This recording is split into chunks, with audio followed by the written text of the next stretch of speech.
back to Speaking with Confidence, the podcast that helps you build the soft skills that lead to real results. Communication, storytelling, public speaking, and showing up with confidence in every conversation that counts. I'm Tim Newman, a recovering college professor turned communication coach, and I'm thrilled to guide you on a journey to becoming a powerful communicator. Make sure you hit the subscribe button so you never miss an episode. Have you ever given someone advice only to realize later that you gave them bad advice? That's exactly what I was doing when I started my career as a college professor, when my students were giving presentations filled with filler words.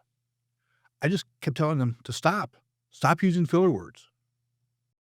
Then one day, a really good student came up to me pretty upset and said, "You keep telling us to stop with the filler words, but you've never told us how." It was like a gut punch.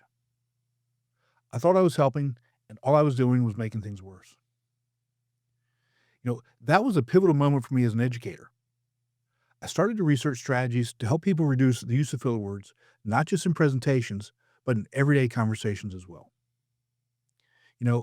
Most advice focuses on eliminating filler words altogether, but research shows that that's not enough. And even if we did get rid of all the filler words, we wouldn't sound natural. Top TED speakers, for example, average about 155 words per minute. Not because they rush, but because they use deliberate pauses and a measured pace to sound more confident and clear. In this episode, you'll get a step-by-step plan to replace filler words with 3 core techniques: slowing down your speech, using strategic pauses, and substituting fillers with intentional silence. By the end, you'll have practical tools to sound more confident in any high-stakes conversation. But why does talking faster actually make fillers worse? Many people assume that speaking quickly makes them sharper or more intelligent. But neuroscience tells a different story. The faster you talk, the more you overload your brain. It's not just about being able to think quickly. Your brain is simultaneously retrieving words, organizing thoughts, and making sure your message makes sense.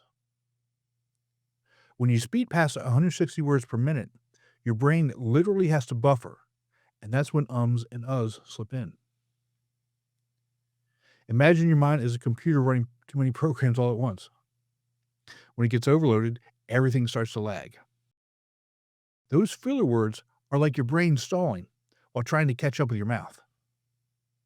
So instead of sounding more articulate, you end up sounding less certain and less credible. In fact, a study by BYU found that audiences trust speakers less when they use more filler words. The more ums, uhs, and likes, etc. that you use, the more your authority takes a hit. Now, here's where the research gets interesting. A Stanford analysis of hundreds of TED Talks revealed that the most engaging speakers, those whose messages stuck with the audience, spoke at an average rate of about 155 words per minute. That sweet spot between 140 and 160 words per minute led to 15 to 20% better audience retention. So not only do slower speakers use fewer fillers, but their ideas are also more likely to be remembered. This isn't just true in public speaking. Business pitches delivered around 160 words per minute are rated as more credible than those given at a faster pace. Listeners find slower speakers are more trustworthy, and they're more likely to remember what was actually said. When you talk fast, your thoughts can outpace your mouth, and you start inserting verbal speed bumps to fill the space while your brain catches up. You don't need to speak slowly. Just find a pace where your mind and your mouth stay in sync. And when you do, you'll notice those filler words start to disappear. But there's another tool that top speakers use to sound confident and in control. It's not just about speed. It's about what you do with silence itself. Confident speakers share a skill that often goes unnoticed. They use silence as a tool, not a crutch. Watch skilled leaders or TED speakers, and you'll notice a pattern. They leave space between ideas, letting their words land and giving listeners time to absorb what's important. And here's what the science says.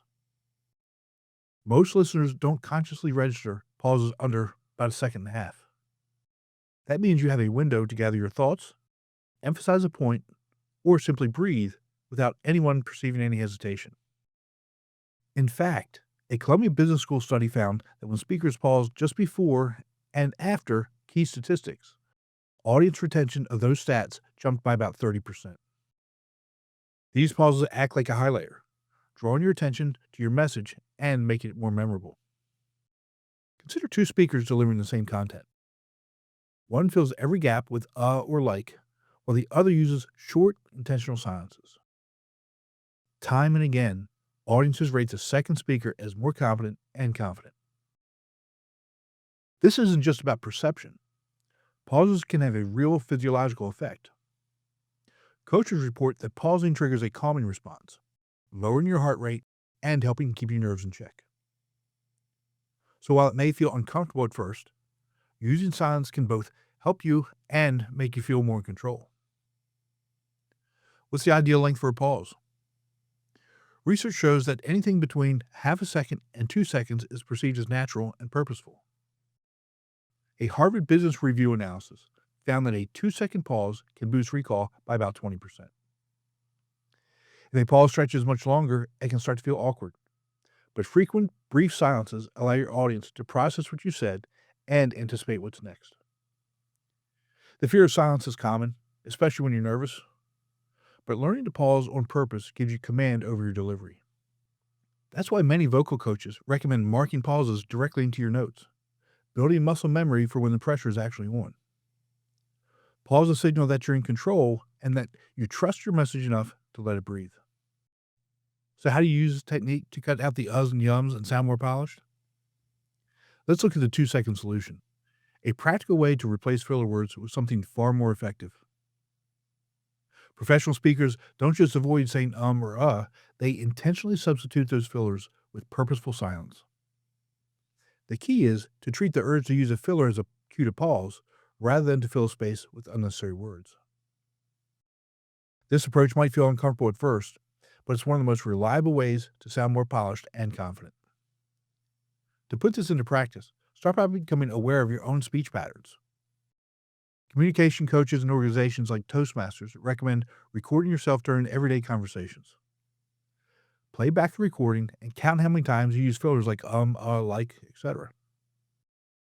Most people are surprised to find they use 3 to 5 fillers per minute, and the number often doubles when they're under pressure. By identifying your most common filler words and the situations where they arise, you give yourself a clear starting point for improvement. And research supports the power of pauses. One study found that speakers who paused for a second and a half were rated as 20% more thoughtful than those who only paused for about half a second. Silent pauses under 2 seconds usually go by unnoticed, but they make your delivery appear more composed and deliberate. The process is straightforward. Pinpoint your go-to fillers. Next, choose 2 moments in your next conversation to replace them with a pause. Gradually increase the length of these pauses from a half second to a full second or more as you grow more comfortable.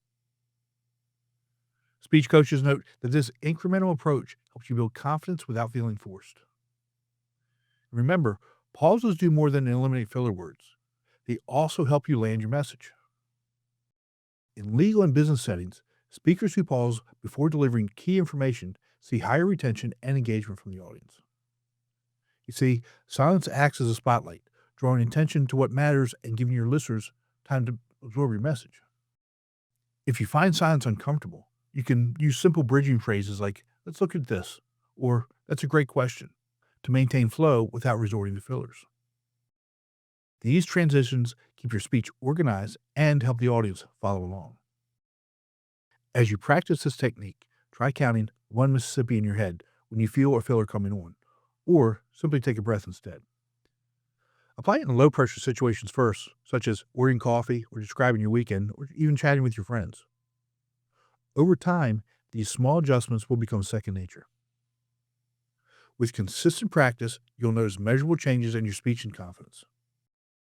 Many people notice a meaningful drop in filler words after just a few days of focused practice. Some training programs report up to a 40% reduction in that short time. This progress happens quickly because our brains are already wired to use silence as part of our natural transition.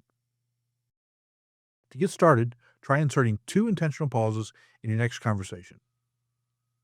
one before you answer a question, and one after you make an important point. For tracking, communication experts recommend recording yourself for 2 minutes each day and tallying your filler words. This method gives you clear feedback and helps you notice patterns. The initial awkwardness passes quickly, and while your listeners won't detect the brief pauses, they will notice your increased clarity. Authority in speaking comes from owning the silence and delivering each word with intention. Remember, we're looking for progress, not perfection. That's all for today. Be sure to visit speakingwithconfidencepodcast.com to get your free ebook, The Top 21 Challenges for Public Speakers and How to Overcome Them. You can also register for the Forum for Public Speaking course. Always remember, your voice has the power to change the world. We'll talk to you next time. Take care.